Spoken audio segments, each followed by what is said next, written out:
Hello and welcome to Hudson Institute here in Washington, D.C. For those of you joining us for the first time, we're a foreign policy and national security focused think tank, promoting American leadership and engagement for a secure, free and prosperous future. Very grateful for those of you watching online and particularly to those of you able to join us in person here today. As I understand, we're, I won't say competing, but complementing the International Anti-Corruption Conference taking place elsewhere in D.C., a huge event that. Not only that, but I've just been told the very important soccer game between Argentina and the Netherlands. So if you're taking time to join us this morning, very grateful indeed. My name's Nate Sibley, and I'm a Hudson Research Fellow.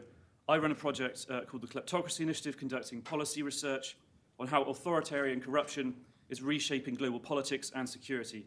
Today, though, we're going to be talking about an anti-corruption success story, and that is Romania's democratic agenda for fighting corruption and strengthening rule of law.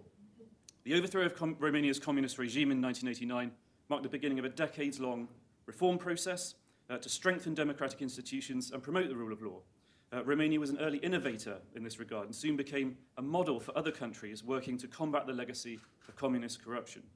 Of course, such a journey has not been without its difficulties, and I'm sure we won't shy away from discussing those today either, because our focus is exploring what lessons Romania's experience holds for other countries working to improve their anti-corruption institutions. It's, of course, a topic of great significance given Romania's strategic importance and location and the threat posed by Russian aggression and interference to Romania's neighbours in Southeast Europe and beyond. Our guest of honour today is Crin Bălăuga, who currently serves as the Chief Prosecutor of Romania's National Anti-Corruption Directorate. In this role, he leads government efforts to investigate and hold accountable those involved in mid and high-level corruption. Joining Mr. Bălăuga and I shortly to discuss these issues is a panel of distinguished Romanian and American experts who I'll introduce shortly. But first, I wanted to note that this year also marks the 25th anniversary of strategic partnership between Romania and the United States. And I'm particularly honoured that Ambassador Dan Andrei Măraru has joined us today to offer some brief remarks before we hear from Mr. Bălăuga and our experts. Ambassador, if you'd like to take the podium.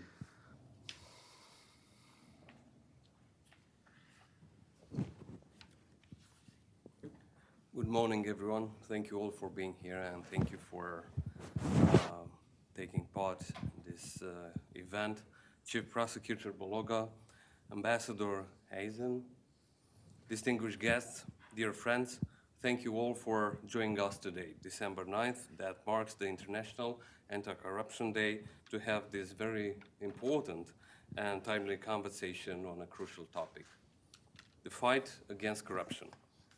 I would like to thank the Hudson Institute for co-organizing and hosting this event. You've been a true partner in this and in our endeavors of putting together this event. Thank you very much for all your work. 2022 is a very special year as we recognize the 25th anniversary of the strategic partnership between Romania and the United States, and we mark 20 years since the establishment of the National Anti-Corruption Directorate, becoming a model at European level, a provider of expertise and good practices in the fight against corruption. We are honored, more than honored, to have Chief Prosecutor Bălăuga here today to share our experience, lessons learned, and tell us how all these efforts can lead to the establishment of a sense of democratic ownership in the Romanian social and political mindset. Mr. Crin Bălăuga has been a prosecutor for 26 years, covering a wide array of cases such as violent crimes, economic, financial, and high-level corruption offenses. Distinguished guests, democracy lays on strong institutions and on the trust people have invested in those institutions, while corruption undermines both of them. That's why the fight against corruption is a continuous work in progress, as is democracy itself. Grand corruption thrives in many countries and has devastating consequences. My belief is that the abuse of power is a major obstacle in the state's response to the pandemic, in combating climate change, in mitigating refugee crisis, in promoting democracy and human rights, and in making economies more resilient. In our 20 years of institutionalized fight against corruption, we've confronted many challenges and we've learned many lessons. Maybe the most important of them is that countering corruption requires strong commitment and it takes time. I'm looking forward to hearing about the other lessons from our distinguished speakers. Thank you very much.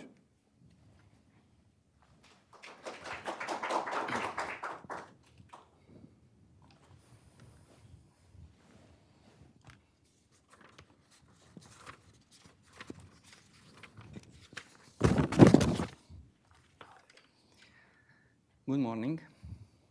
Thank you, Mr. Ambassador, for inviting me to take part in this debate. I would like to talk to you today about the achievements and challenges during the setting up and functioning the National Anti-Corruption Directorate, a short presentation. In Romania, the public ministry is a component part of the judicial authority, and the official responsibilities of this ministry are exercised by prosecutors in their capacity as magistrates. They function within common prosecutors' offices or specialized prosecutors' offices such as the National Anti-Corruption Directorate, NAD, specialized in combating corruption, or the Directorate for Investigating Organized Crime and Terrorism, specialized in combating organized crime. The Romanian prosecutors carry out their activity according to the principles of legality, impartiality, and hierarchical control. They are independent in terms of their investigations, the solution they order in their cases, and the pleadings before the court. Thus, in Romania, both the independence and the hierarchical subordination of the prosecutors are legislated. The National Anti-Corruption Directorate has an essential role within the public ministry, since it is the main organization that combats high and medium level corruption. During the 2000s, Romania was captive to some political economic networks that defrauded the big privatizations, the property restitutions, and many other businesses involving public funds. On the other hand, we had an unreformed public ministry which didn't have specialized structures in fighting corruption and organized crime. The fight against corruption was a fundamental condition for Romania's accession to the European Union and for the democratic development of the Romanian state.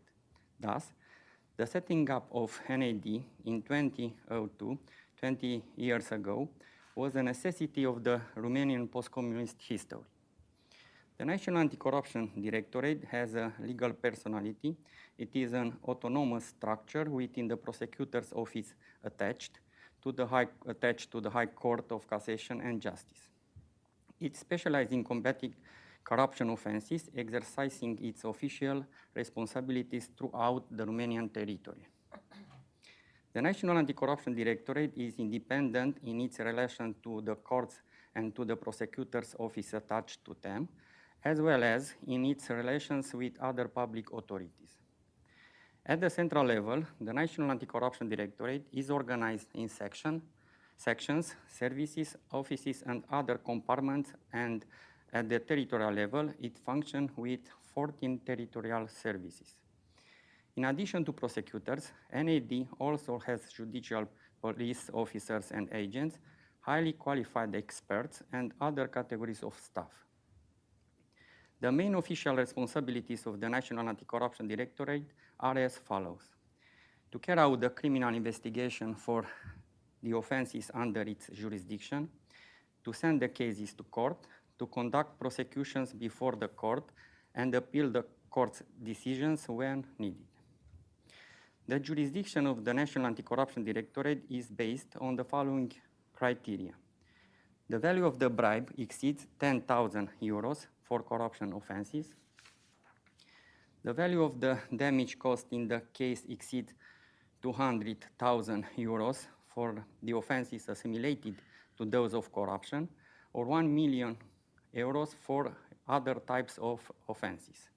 If, Regardless of the value of the damage or of the bribe, the offense is committed by people holding important positions. Members of the parliament or of the government, lawyers, officers, custom officers, heads of county councils, prefects, mayors and deputy mayors of big cities, etc. The categories of people are expressly provided by law. As regards the offenses committed against the financial interests of the European Union, the jurisdiction is shared with the European Public Prosecutor's Office. Since its setting up until present, the National Anti-Corruption Directorate has had a turbulent existence, being subject to repeated pressure exerted by those prosecuted by our agency. Most of the time, these people held important positions within the Romanian state and or had the financial resources that made them able to influence the country's public agenda. However, the National Anti-Corruption Directorate has arguments that allow it to successfully combat high-level corruption. An organizational culture that makes the employees of the National Anti-Corruption Directorate proud of their mission. The support of Romanian citizens, hundreds of thousands of people took to the streets in Romania to defend the anti-corruption fight, and we also benefited from the support of the European institutions and of our American partners in the fight against corruption. The National Anti-Corruption Directorate has created its own modern and complete structure in order to fight corruption efficiently. Thus, we have good, professional and brave prosecutors. We benefit from our own judicial police body. We have highly trained experts in various fields. We have our own technical service. We have been granted the necessary material resources and also the access to the databases of other authorities. Consequently, our main current task is to preserve the prestige and credibility of our agency by solving important cases and recovering the proceeds of crime. In its 20 years of existence, the National Anti-Corruption Directorate has achieved remarkable results. We have indicted 60 ministers and secretaries of state, 2 of them being prime ministers, 100 members of the parliament, 160 judges and prosecutors, 40 presidents of county councils, 400 mayors, over 1,000 police and military officers, in total over 15,000 defendants. Moreover, it has been ascertained that during the same interval of time, the damages caused in the cases indicted by the anti-corruption prosecutors exceeded 5.4 billion euros. During 2014-2020, cases with a bribe value of over 1 billion euros were sent to court by our agency. The estimated value of the damages caused in the cases currently under investigation exceeds 4 billion euros. From the experience gained by the National Anti-Corruption Directorate, we have found that the following aspects are extremely important in order to achieve the best results in the fight against this phenomenon. The prosecutor's operative independence, well-trained prosecutors in investigating corruption offenses, sufficient financial resources, and the fact that the National Anti-Corruption Directorate has its own judicial police body. At the same time, you have learned the West must never give up, and that we must never underestimate the reaction force of the political economic groups who have interest in defrauding public funds. You have faced serious challenges, but we have survived them, and we continue to do our duty, knowing that what we do is essential for the development of our society in an attempt to change a cultural model in the part of the world where we live. However, in order to achieve a sustainable result in the fight against corruption, our efforts must be combined with the actions of other authorities specialized in preventing corruption and educating the young generations in the spirit of fairness and respect for the law. Thank you very much for your attention.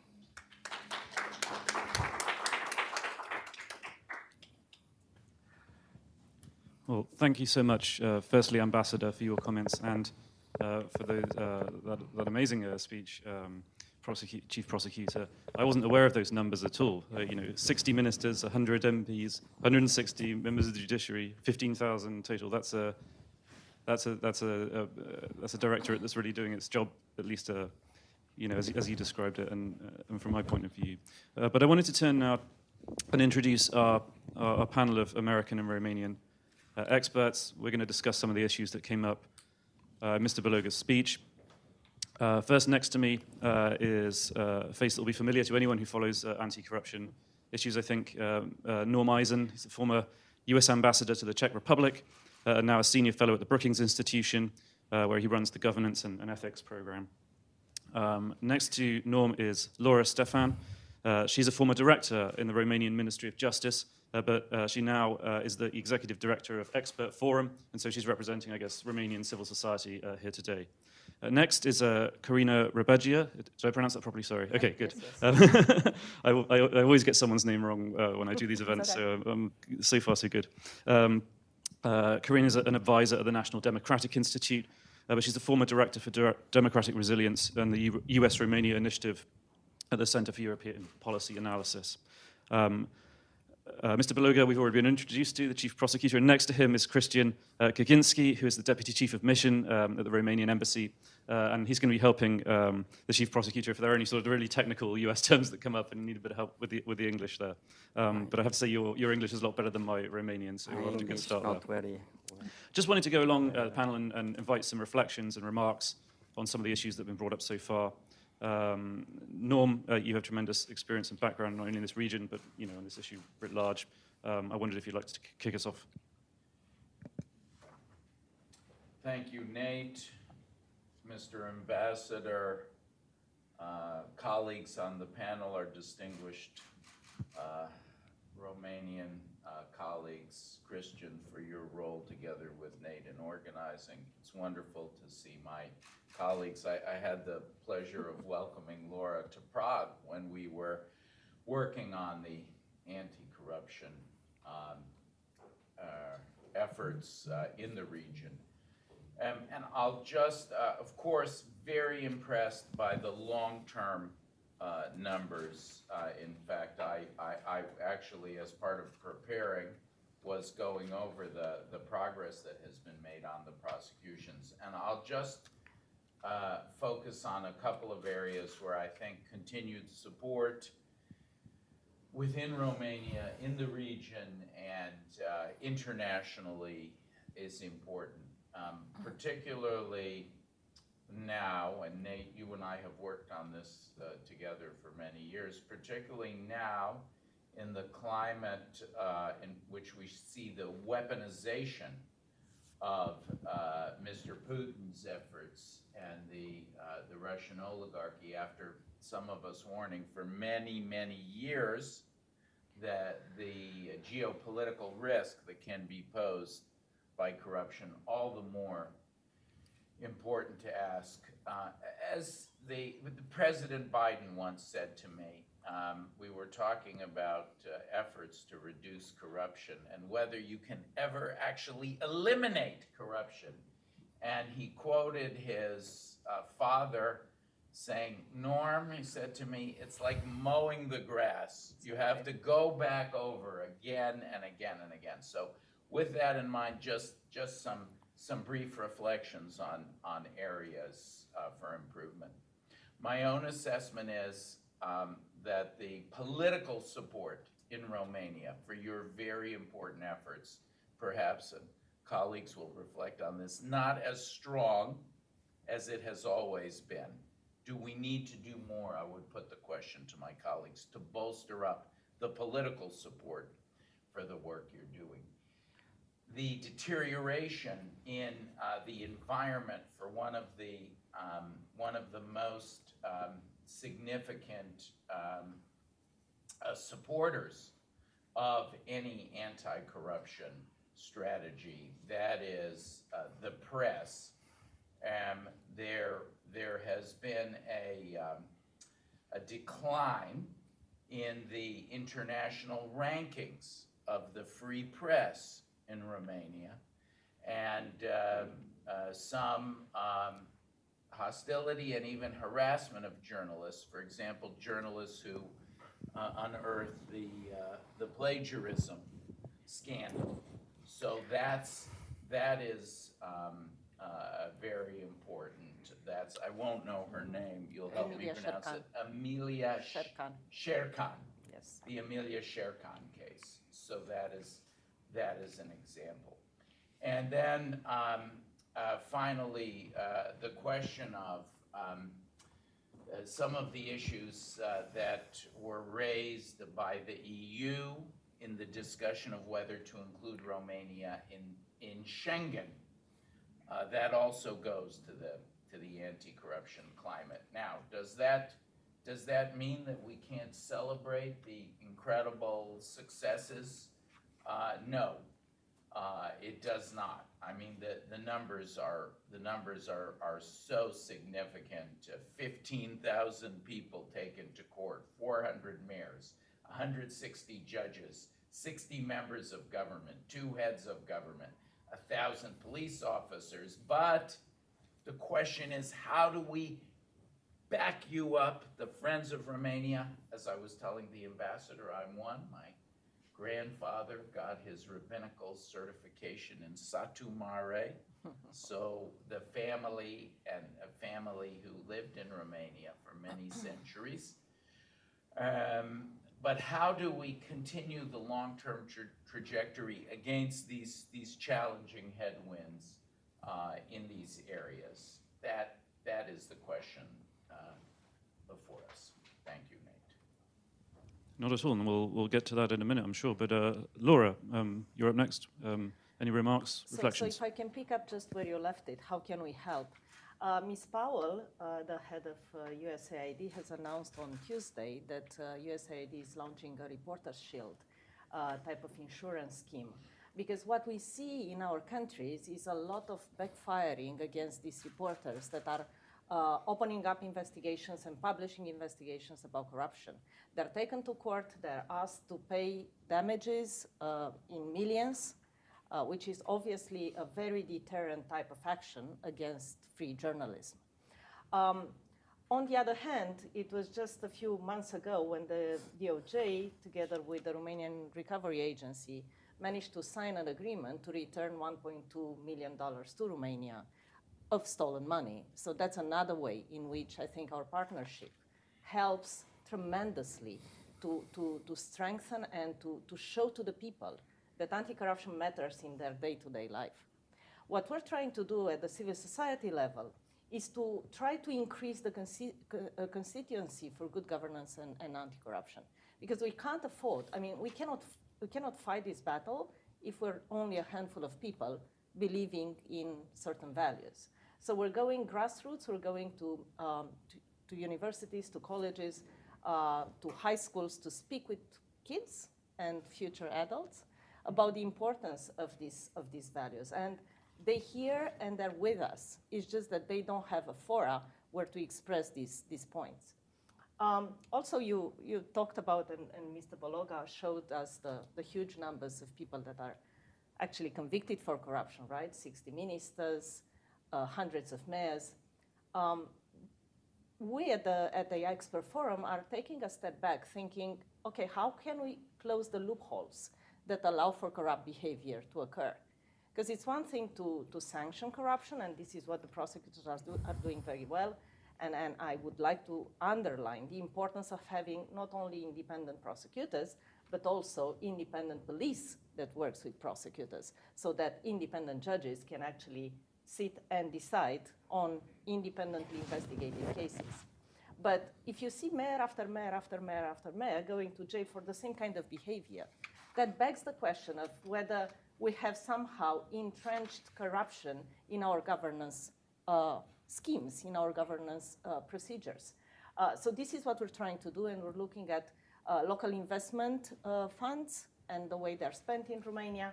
We're looking at financing of political parties, and we see a nice correlation, between inverted comma, between freedom of the media and the large subsidies that are going to political parties, and the silence in the media about important topics that are sometimes going against the government and so on. And I liked that figure of speech with mowing the grass, because this is what we feel like. This is never a one battle. You have to do it every day. Every day you have to stand up and talk about these things and fight for things that you believe in. Because we have seen in these 20 years, we have seen it all. We have seen attempts to undermine the institution, to dismantle the institution, to fire people, to abolish legislation that allows for the fight against corruption.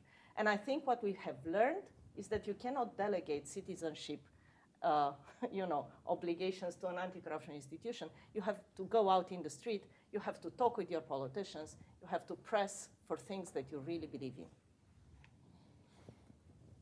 And if I may say, that's why when we, the friends of this effort in Romania, see that the country has dropped from 48th in the World Press Freedom Index to this year 56th, so it drops 8 slots.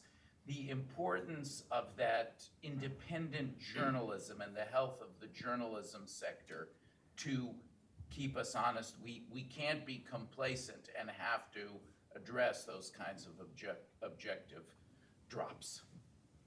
Corona, these are the sorts of issues. Thank you, Laura. Those are, inspiring. The role of civil society is, goes without saying, just absolutely first and foremost when it comes to acting as a protector of those civil rights and liberties.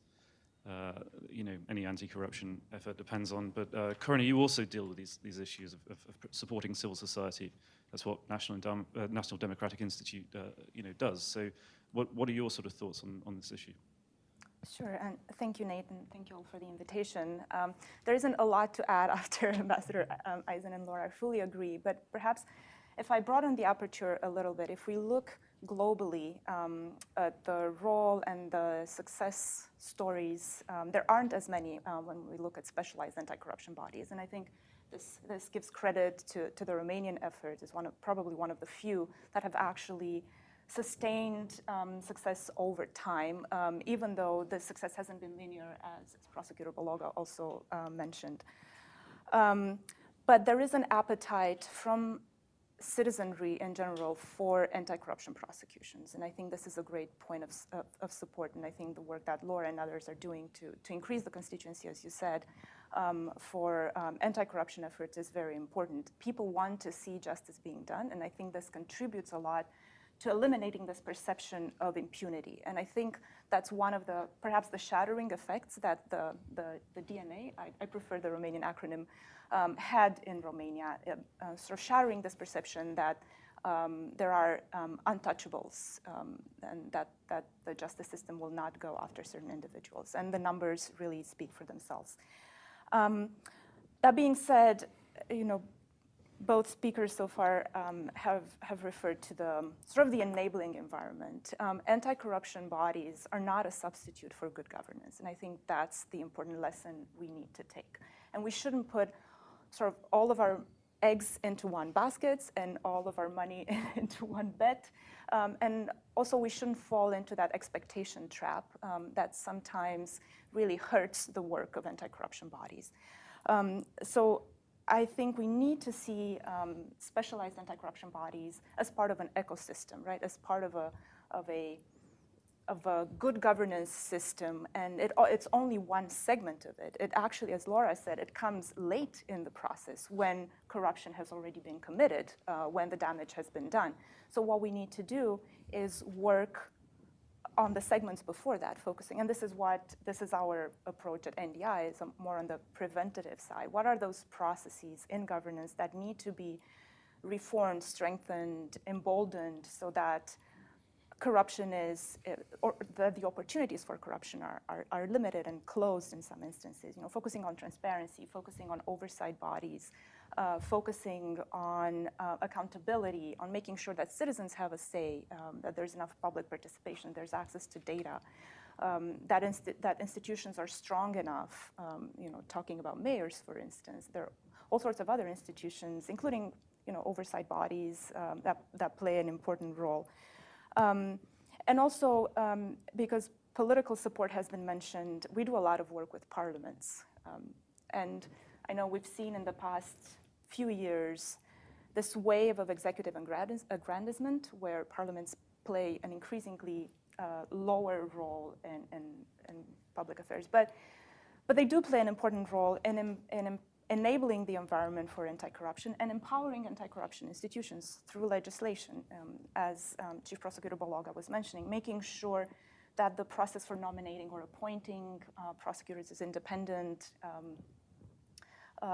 structured, fair, transparent, making sure that the necessary financial and human resources are ensured, and making sure that the work that the prosecutors are doing is insulated from undue political influence. And that's very important. And it starts, as Laura said, with working with the citizenry, and it starts with working with let's call them political persons. These can be candidates, can be members of political parties. Again, we at NDI do a lot of work with this.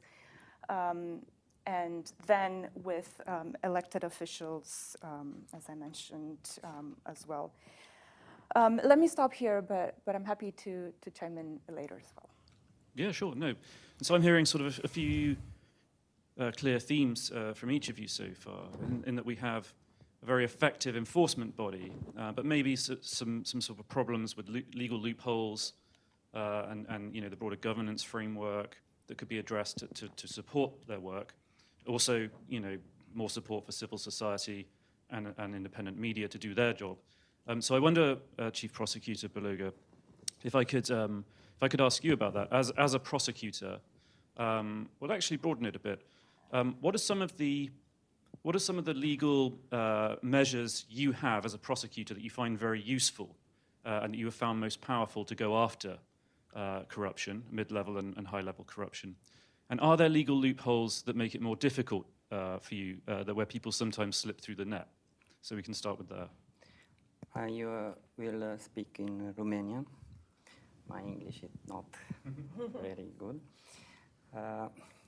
Așa cum am mai spus și în cuvântul meu de deschidere, Direcția Națională Anticorupție are un rol esențial în combaterea corupției, dar în combaterea corupției doar prin mijloace penale.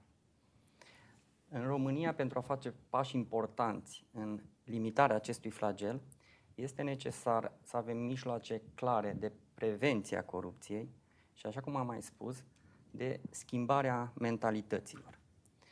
România este...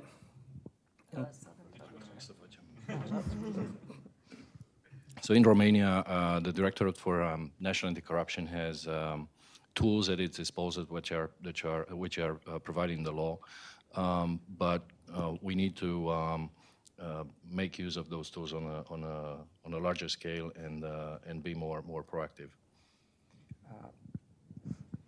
Ceea ce putem noi face la Direcția Națională Anticorupție este să asigurăm pe cetățenii noștri că noi vom lupta în continuare împotriva acestui flagel, dar este foarte greu să schimbi mentalități într-o țară care a avut influențe negative în acest sens timp de sute de ani. We need to empower our citizens to believe that we do everything we can to fight corruption in Romania, but we need to be aware that this is a process of changing mentalities in a society that has been affected by many years of communism and other mentalities. Mai vechi.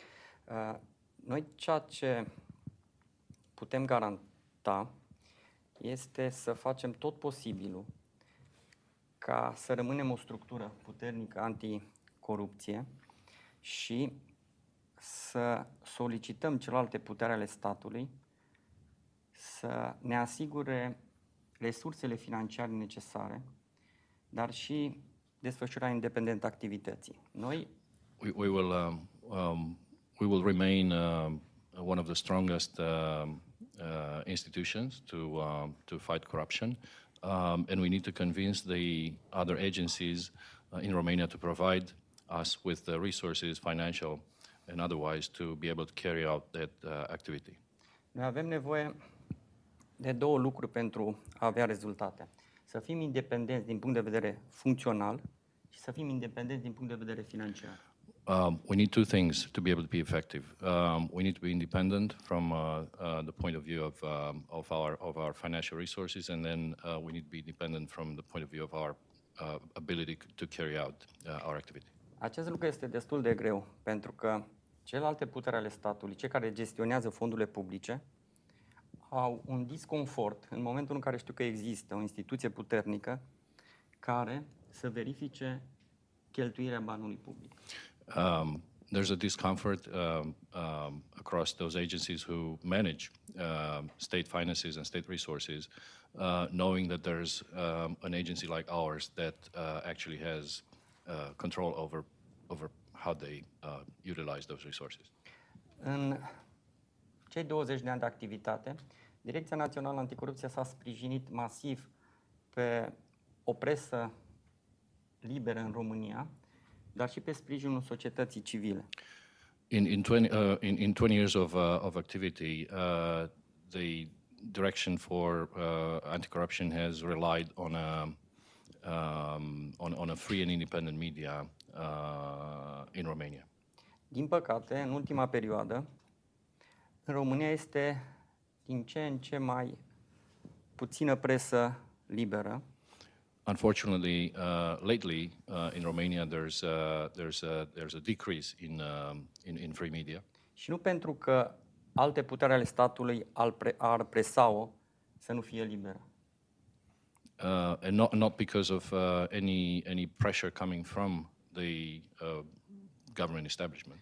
Pur și simplu s-a hotărât să se acorde subvenții foarte mari partidelor politice, iar partidele politice folosesc o bună parte din aceste subvenții pentru a-și plăti propaganda mijloacelor de comunicare publică. Mass media, scrisă, vorbită, audio. But there has been a decision to allow political parties to use public finance and in their activities, and they finance their own media coverage. Din acest motiv și ilustrarea în mass media activității Direcției Naționale Anticorupție este din ce în ce mai redusă. This is why the presence in the media of our activity as anti-corruption office is more and more limited. Pur și simplu simțim aproape o blocadă media în momentul în care ar trebui reflectate rezultatele noastre, ceea ce ar însemna și o măsură de prevenție a săvârșirii unor fapte de corupție. We feel almost a blockade in the media at a time when actually, in fact, our activity should be even more visible and promoted. Pe de altă parte, simțim o creștere a încrederii populației, a cetățenilor în activitatea noastră, o creștere ilustrată din ce în ce mai multe sesizări din partea cetățenilor a unor fapte de corupție. At the same time, there's what we feel is an increase in public trust and citizen support, which is reflected in the number of cases that are brought to our attention by people. Asta ne dă nouă putere să mergem mai departe. This is what empowers us to go forward. Și să simțim că facem un lucru corect care va duce la dezvoltarea democratică a societății noastre. And to feel that we do the right thing, we do the thing that's needed to advance the democratic progress of our society. Pe de altă parte, așa cum a zis și Laura, noi ne concentrăm eforturile nu numai să ducem în fața judecătorilor cazurile de mare corupție.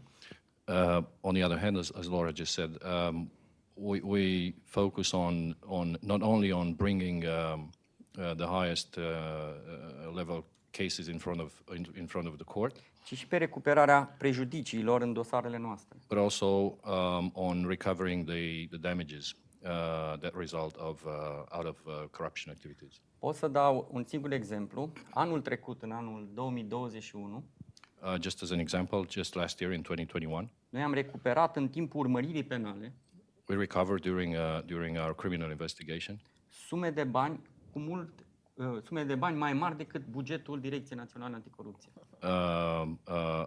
Damages that exceed the entire budget of our institution. Ceea ce trebuie să le transmit eu colegilor mei, procurori, polițiști și alte categorii de personal, What I need to tell my colleagues in the prosecutors and the members of the police force este că ei trebuie să aibă încredere în forțele lor și în rolul nostru în societatea românească, un rol pozitiv. is that they have to trust their own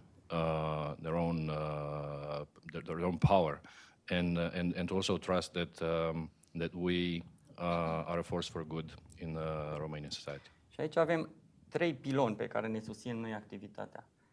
Susținerea cetățenilor români, susținerea instituțiilor europene, a Comisiei Europene și de asemenea un sprijin concret pe care îl simțim zilnic, sprijinul partenerilor americani. And there are 3 pillars that help us carry our work forward. It's first of all, it's the Romanian citizens, the Romanian public trust in what we do. The second is the support and from the European Commission, the European institutions, and the third is the support that we feel every day coming out of our partnership with the United States. Cam atât ar fi acum de zis, urmând să mai intervin. I will stop here and come back when No, needed. that's fantastic, and I love to hear the themes of how you rely on a vibrant civil society and an independent media to do your work as well. It's something I hear from US officials as well, is that they're often not aware of big transnational corruption schemes unless an investigative journalist blows that information open, or a civil society group from overseas sort of brings that information to them. Also, another thing that we have in common between the US and Romania is that anti-corruption institutions pay for themselves. I love to hear that your directorate has retrieved more than its annual operating budget from the proceeds of corruption. It's the same with the Kleptocracy Asset Recovery Initiative, and it's the same with domestic, anti-corruption units here in the US as well. At this point, I'd like to, we've got maybe sort of 10, 15 minutes left. I wanted to just quickly invite our in-person audience. If anyone has any questions, I've got plenty of questions for the panel. I'm sure we've got lots of comments, but do raise your hand if you want to ask any questions, and I'm happy to do that. Yes, sir, in the back there. Hi, yes, I'm Alan. I work at IRI, the International Republic Institute. Thank you all for coming. I had a question regarding the political party transparency. You've mentioned that there are some issues with one being their funding of certain media outlets. Sorry, if you could just start again. Sorry, I forgot to. Sorry. We needed a sorry about that. Just to repeat my question, you've mentioned political party transparency being a big issue regarding their media funding, harming, your mission and so on. Are there any other specific examples or other issues regarding political party transparency or maybe you could elaborate a little further on that point?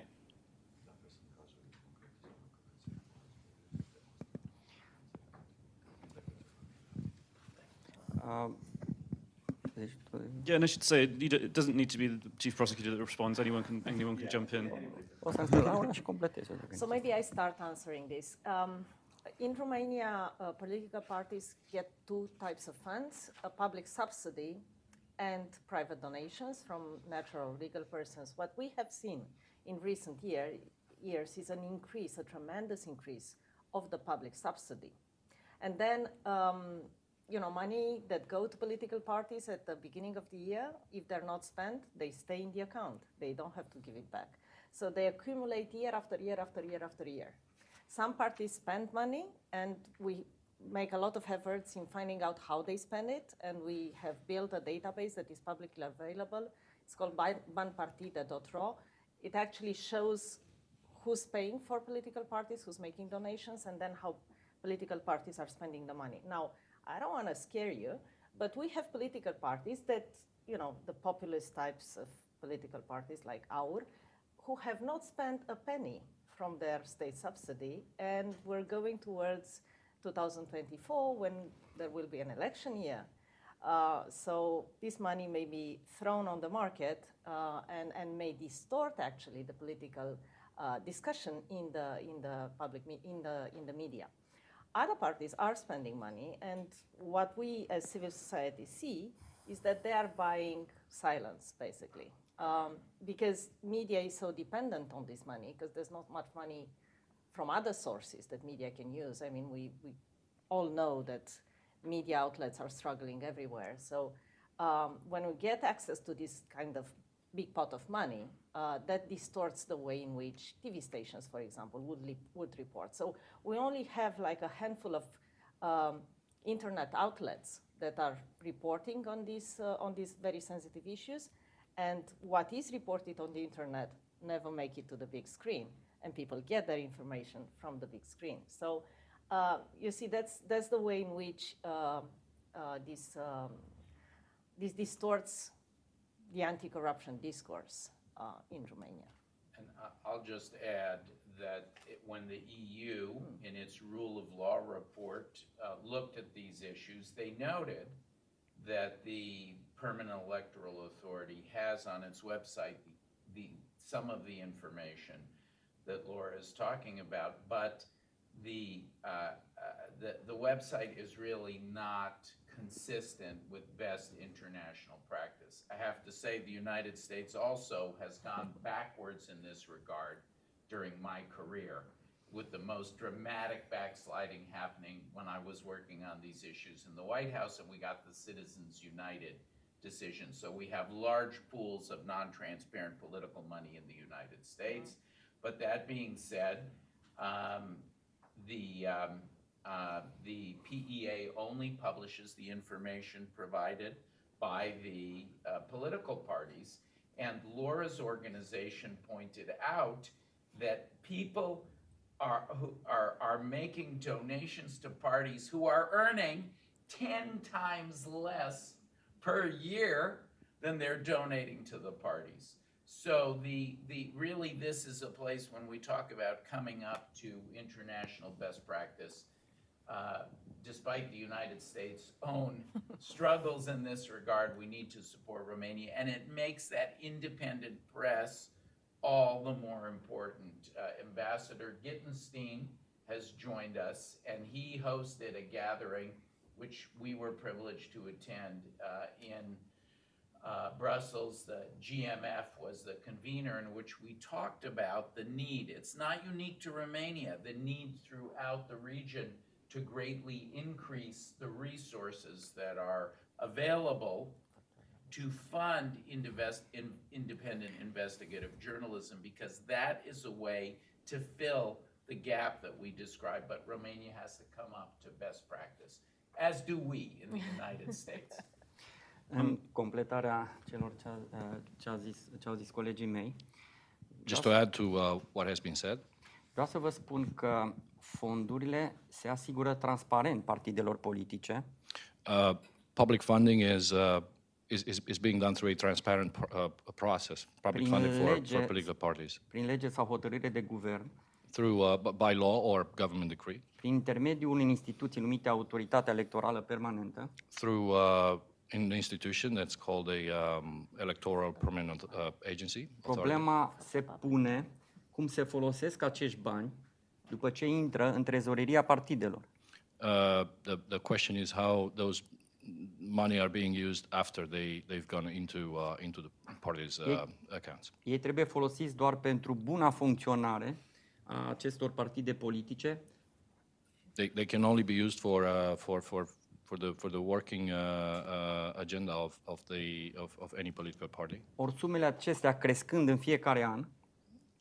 But while these amounts are raising every year, cei care conduc partidele politice și-au dat seama că pot folosi banii destinați partidelor ca subvenție în interesul personal.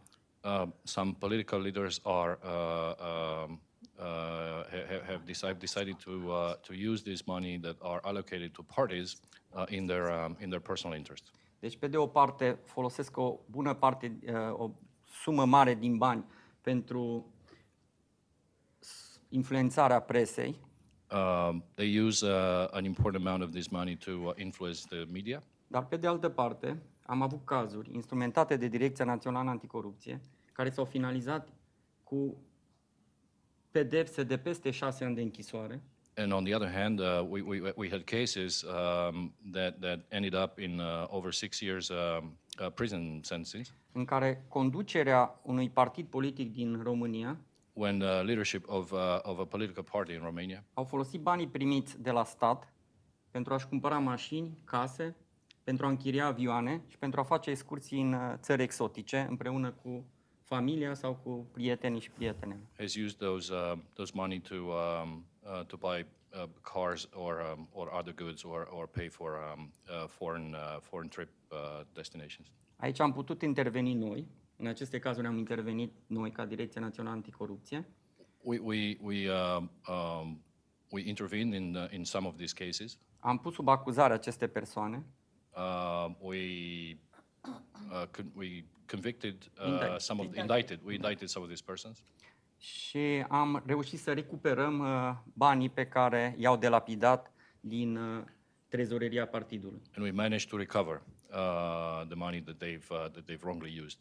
Și în prezent avem cauze pe rol cu astfel de situații, We do have pending cases on that matter. numai că trebuie să luăm urma banilor prin diferite state ale lumii unde aceste persoane au investit sau au cheltuit banii din trezoreria propriului partid. But we need to be able to track those money and those transactions through many states, many countries where those money went. That's great, thank you. And I guess we're coming towards the end of our time here, so I wanted to, Ambassador. I've got 3 ambassadors with me today. I think that's a first for an event for me, so Ambassador.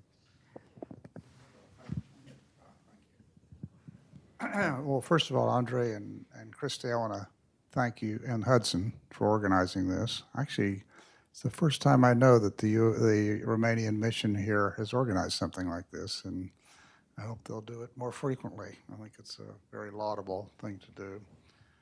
I have 3 very dear friends on this panel. I actually don't know the prosecutor, but I've read about you, and as you know, I've spent the last 13 years of my life devoted to this issue, not just in Romania, but now in the European Union. When the president-elect called me and asked me what I wanted to do, I said, I want to be ambassador to the EU.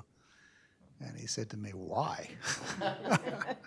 And I said, because the European Union is the institution, as when I was ambassador to Romania, that did more to promote democracy and rule of law in Romania than any other institution, maybe the IMF, anyhow. And I wanted to be part of that. Now, Vladimir Putin had other ideas, so I didn't get to focus on it as much as I wanted to.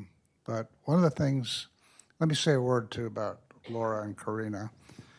When I was ambassador, I probably talked to Laura twice a week because I really wanted to understand what was going on in the Romanian criminal justice system, such as it was. I could always get the straight answer from Laura, and she could explain it to me.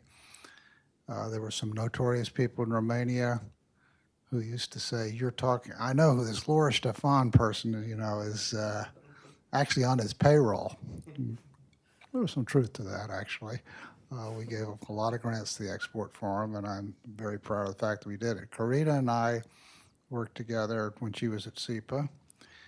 We wrote a really good report, which I think unfortunately turned out not to be true, which was to say that we were hoping that Romania was at the tipping point. I've told the Prime Minister of Romania this, as well as Catalin Părdoiu and Bogdan Orescu when they came to see me. You're still not at the tipping point. I hate to say it. You're better than you were. You've made tremendous progress, but there's tremendous amount more work to be done. I'll be blunt. Are we on Chatham House rules? No, we are live. Huh? We're on YouTube? Okay. We call that Twitter rules. All right. Well, I have to think carefully about what I say then. Well, I've said this publicly. I had doubts about what the EU did in lifting the CVM, I've told that to the European Commission. They disagree with me. And I'll tell you why I thought it was important.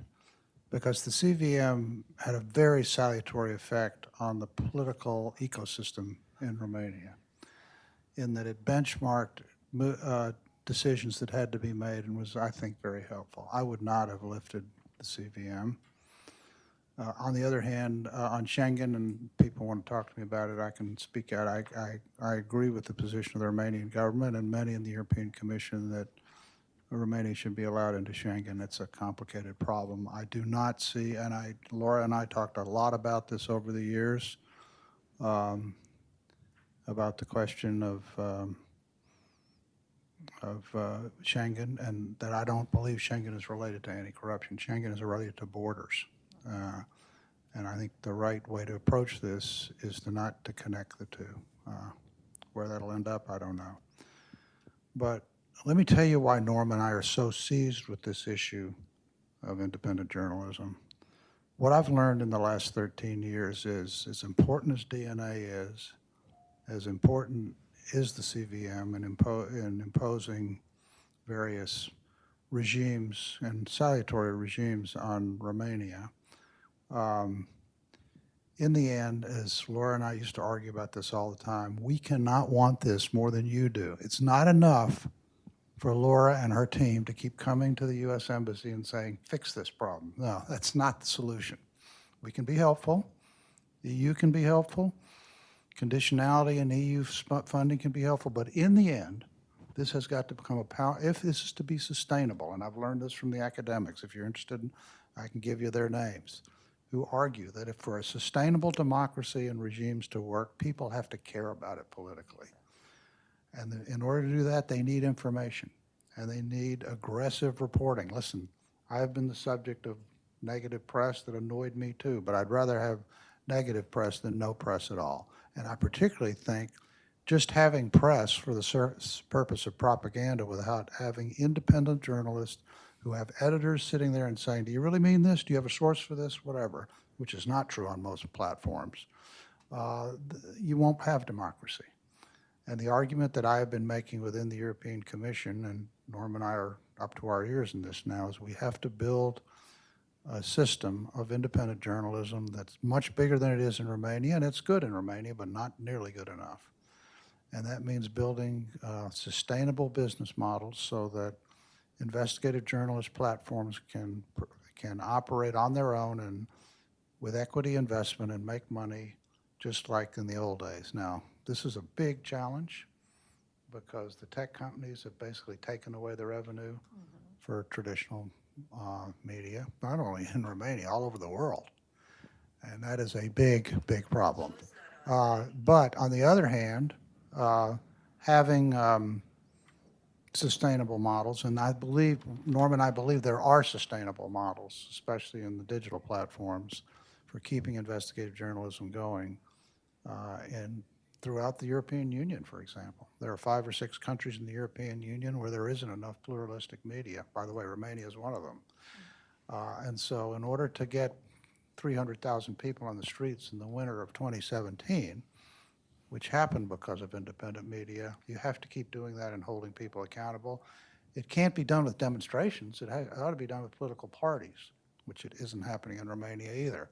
And I think that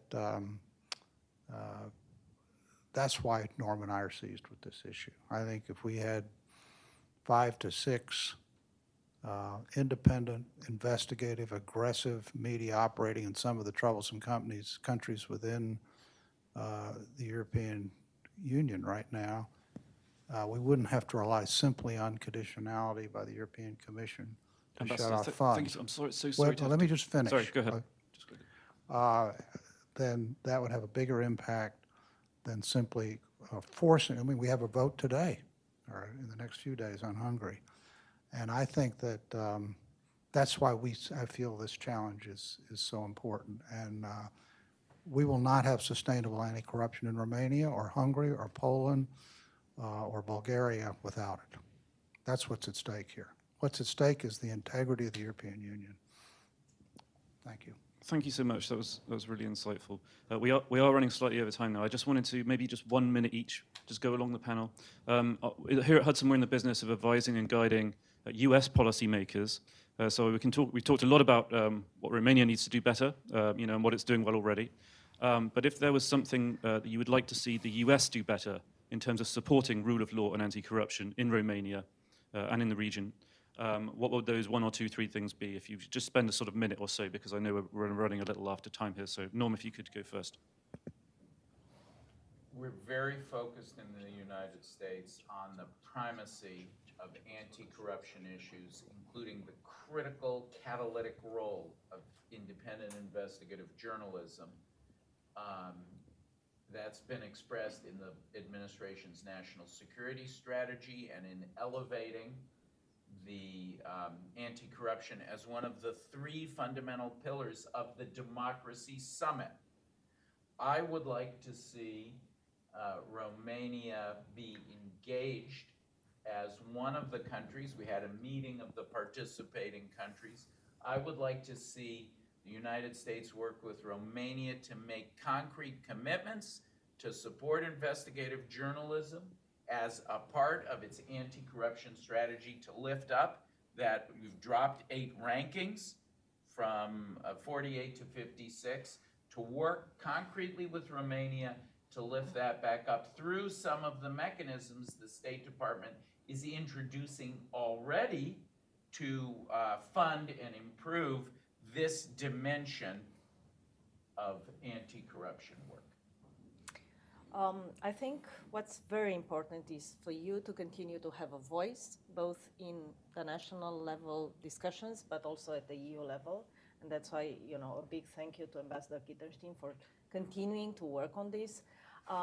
And also, I think if we're taking a step back from Romania and we look at the region or even to the world, I think what is needed is a stronger approach to criminal investigation than here, and to asset recovery to the countries where the assets came from. Because the reality is that especially in countries that have a fragile justice system, I'm not necessarily referring to Romania, but I can look at Ukraine or at Moldova in our region. So where you have fragile justice systems, it's actually a bit hypocritical to tell these countries, go and fight high-level corruption. They can't. But we can, you can. And we can make better use of Foreign Corrupt Practices Act, of anti-money laundering legislation, to actually make these investigations go forward and expose graft, maybe beyond just putting people on the sanctions list. Perhaps 2 things. Continue to support media and civil society. The debate about political integrity and political finance is very important, and a lot of the groups will not have the resources to sustain this debate unless there's US and other donor involvement. So I think that's really important. It needs to continue. It probably needs to be ramped up, and it needs to be connected with similar debates in other countries. This is an important debate being held here currently. So just maintaining that connection, maintaining that support is important. And then just reinforcing what Laura just said, the US is in the process of discussing its role in the international space, enabling corruption, transborder corruption. And so taking that and making sure that it stands by the commitments made in the new anti-corruption policy of the US government, and also using the international fora to make sure that other actors create that international environment in which countries like Romania can actually conduct good anti-corruption investigations. So use the relationship with the European Union, use the G7, use the G20, use any format to continue this fight against corruption on a global scale. Eu ce pot să spun în încheiere că instituțiile Statelor Unite, autoritățile americane, trebuie să facă exact ceea ce au făcut până acum. Noi să simțim aproape de Direcția Națională Anticorupție și nu numai noi să simțim aproape, celelalte instituții, celelalte puteri ale statului român să simtă că Statele Unite ale Americii sunt alături de lupta anticorupție la nivel înalt. Și cred că este suficient. I wish that the U.S. government, U.S. agencies will continue to do what they've been doing, which is to show that they're close to us, that they support our work, and that they support the work of all the Romanian agencies that advance democratic progress in Romania. Și în final, eu n-aș vrea să se rămână cu o impresie pesimistă. România a făcut pași grozavi în ultimii 20 de ani și mai ales după ce am intrat în Uniunea Europeană în 2007. Societatea românească s-a dezvoltat. Instituțiile statului român, în momentul în care există un proiect de țară comun, se pot asocia, pot să obțină lucruri împreună printr-o colaborare onestă. I wouldn't like to get a pessimist view out of this discussion. There have been tremendous steps and tremendous progress in Romania in the past years, and whenever there's a common goal, Romanians come together, and all the institutions are able to coordinate and do the right thing. Am avut ca proiect de țară închiderea mecanismului de cooperare și verificare, asumat de către România împreună cu cei de la Comisia Europeană. One of our goals was